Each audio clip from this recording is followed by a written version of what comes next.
Have you ever been in the situation where you've engaged a third-party supplier to do something for you and you've been less than satisfied with the results? Of course you have. We all have. Anybody in business has been in that situation. What I would like to share with you today are a few tips as to how you can make sure that you're getting what you want from your third-party suppliers. Now, if you are delegating stuff to other people, fantastic. That is amazing that you are doing it. Good on you. But as your business grows and the complexities grow in your business, your need to engage more third-party people is only going to get greater. And we want to make sure that when you do that, you're maximizing your investment of using those people. So what can we do? The first thing to remember is that by outsourcing something or delegating it to an accountant or a marketing company or anybody that's helping you with business, building your website, training, all that sort of stuff, is that ultimately you are accountable. It doesn't mean that you're doing the work. Accountability just means that you need to make sure that it happens. So we want to give you some tools to make sure that you can be accountable for it, because delegating it does not relinquish you of your responsibility for the results. And so a couple of things that we want to think about here is we are all on the same page. So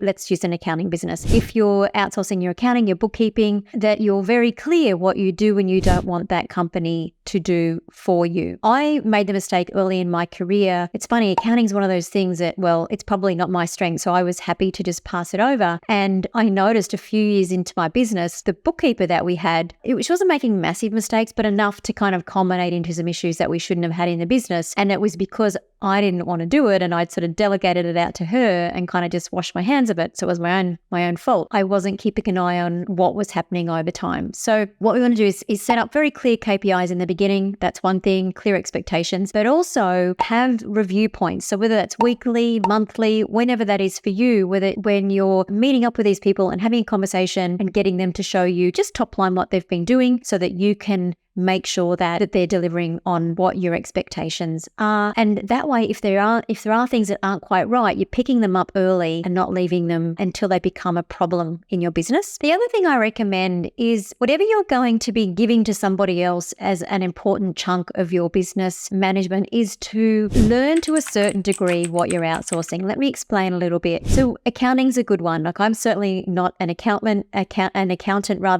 and I'd much rather be doing a lot of other things in my business than looking at the numbers. That's not to say they're not important. Of course, they're critical to any business. So what's really good is if you can learn it to a certain degree. So for example, somebody like me, it might be a one-day course in small business accounting, for example, and that's going to be enough so that you understand just enough so that when you're outsourcing it to somebody else, that you can pick up issues when they happen. And you can also, let's say marketing, for example, if you're doing webinars, if you understand the basic kind of foundation behind how you put that together, if you then start to use a VA or somebody else to do that for you, then you can teach them very quickly how to do it. You can also identify problems as they come up quickly because you have a much more intricate understanding of what they're doing, even if you don't know it to the depth that they need to be doing it. Hopefully that's clear. So they're just a couple of little things that you can do there. I've got another example for you, actually. We have GST in Australia. It's a goods and services tax that all businesses need to charge to Australian purchasers, clients. But in the UK and America, you have different things. So you obviously need to know what they are. But we had an example here where it was a little bit confusing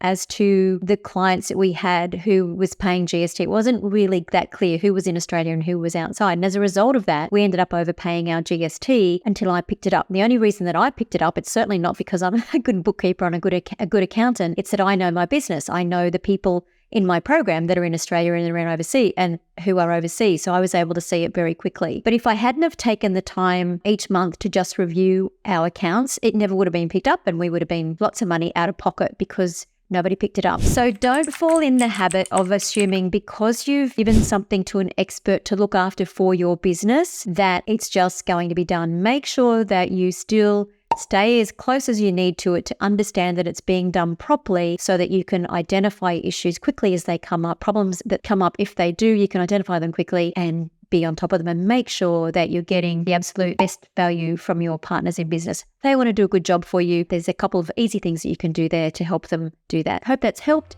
and I look forward to seeing you when I make my next video.